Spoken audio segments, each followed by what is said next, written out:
Still Mills, what's the Dizzle, man? Tapping back in with y'all, man. I ain't get to make a fight video last night, a reaction video to it, man. So I gotta get into all of that, man. But we gotta start with Benevidez, man. I missed all the undercards. I missed the Cruz dude. I wanted to get a really good look at him. That, I think this is the cat they call him the Mexican Mike Tyson. So I need to see all that drama.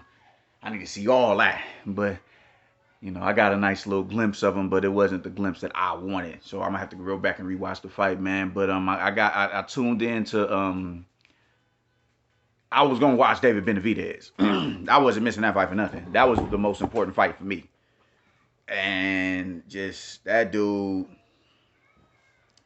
David Benevidez, is a problem, man. He's gonna be a problem for anybody in that division, including Canelo, man. That dude is, yikes, man. I mean, he doesn't get, I mean, he's his pros to him, his, man, this motherfucker is dossing like a motherfucker, man. Like, he's hitting this nigga clear from across the ring, it's looking like, man. And his jab is devilish, bro. It felt like a fucking power punch. Or it sounded like,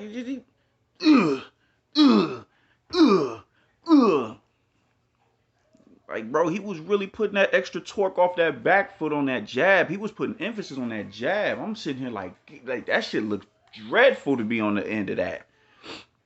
But his limbs, bro, it's like, dude, man, he looks like a fucking welterweight in there with the hand speed and the combination punching, man.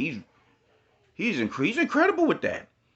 He's incredible with that. Now, he's not the most immaculate defender or whatever the case may be, man, but just this little, I don't know. I think with him, it's when he's ready to punch, when he's ready to go on the offensive, that's when you'll see, that's when you'll see him slip and, counter off of the, you know what I'm saying, counter off of the slip. For the most part, he's walking in with the high guard, traditional peekaboo style walk in.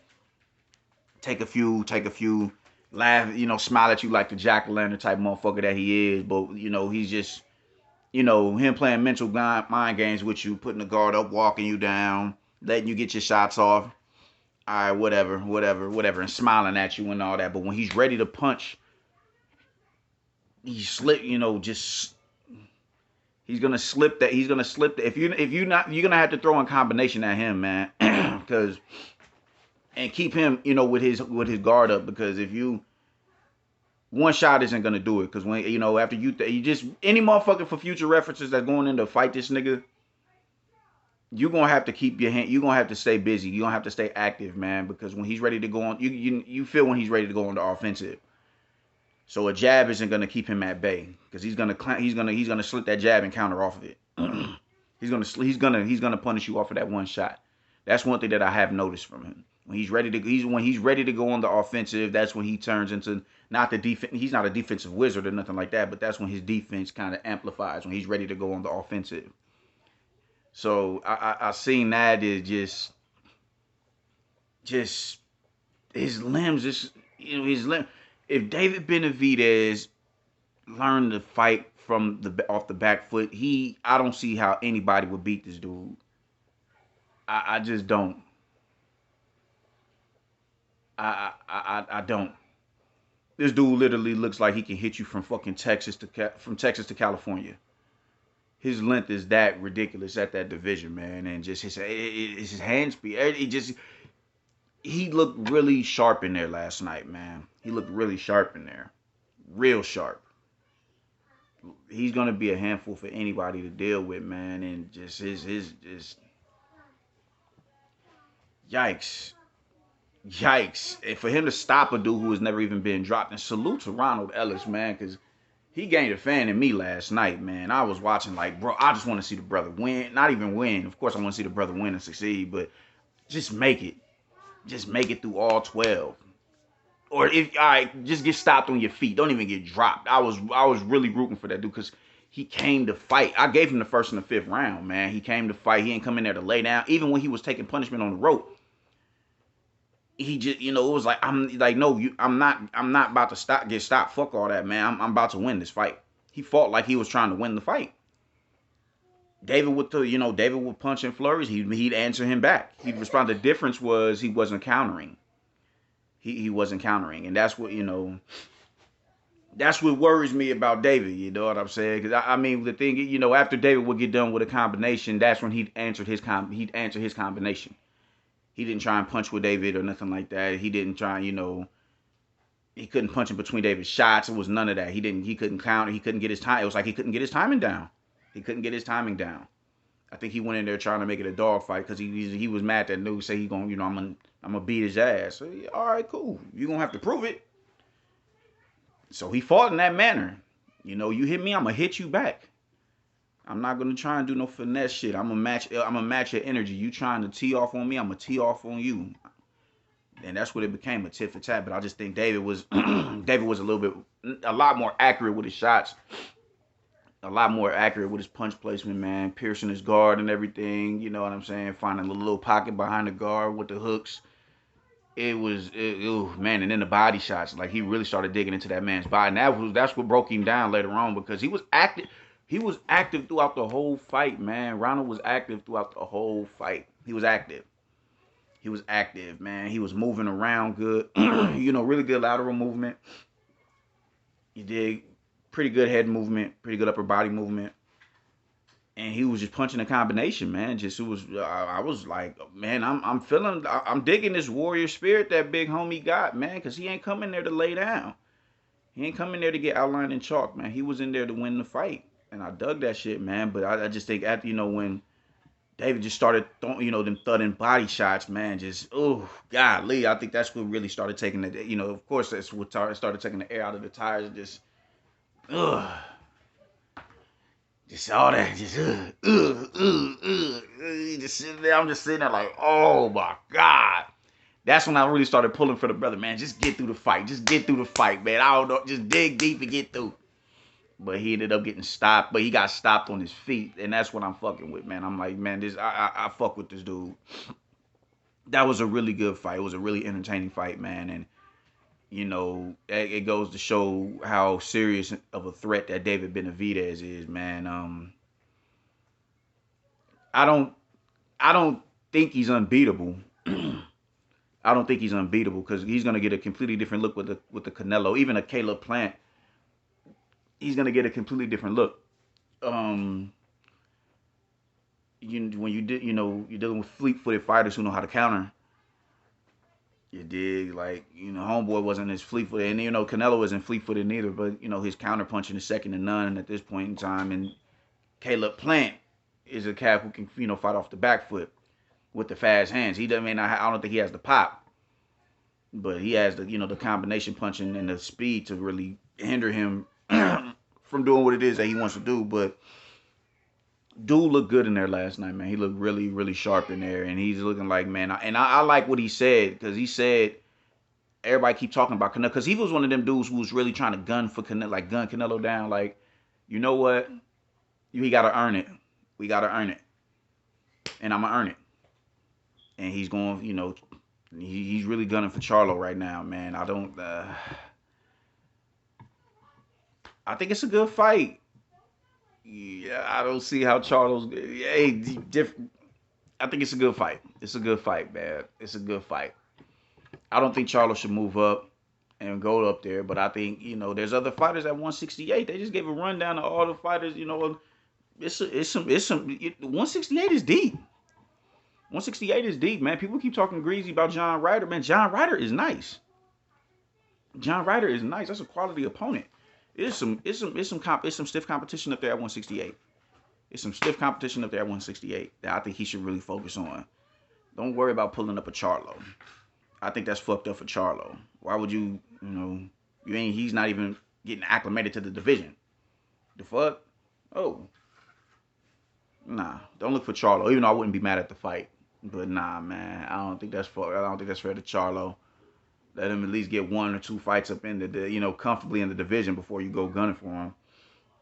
But whatever, though, man. But, he looked great last night, man. The combination punching was there. The dude, he has a really good sense of distancing and a sense of, he gets in range.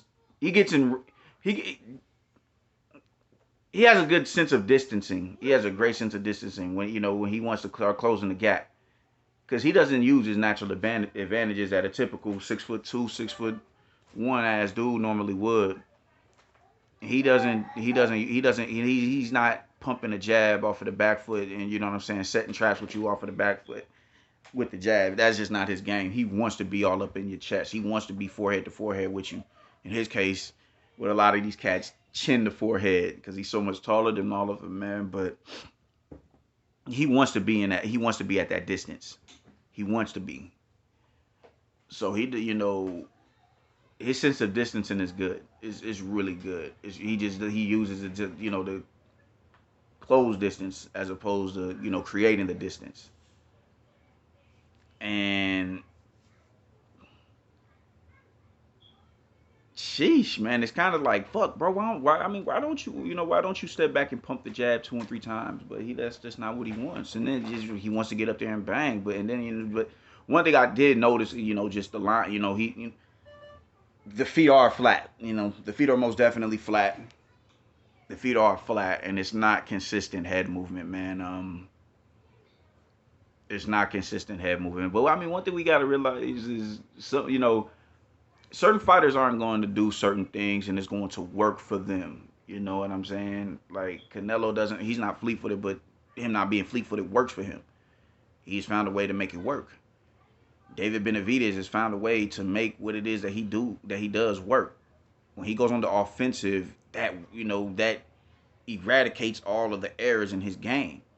And I wouldn't even necessarily call them errors like that. I mean, because I just explained earlier how his defense, his head movement isn't immaculate, but when he's ready to go on the offensive, that's when I think he has a better gauge of your timing when he's ready to go on the offensive.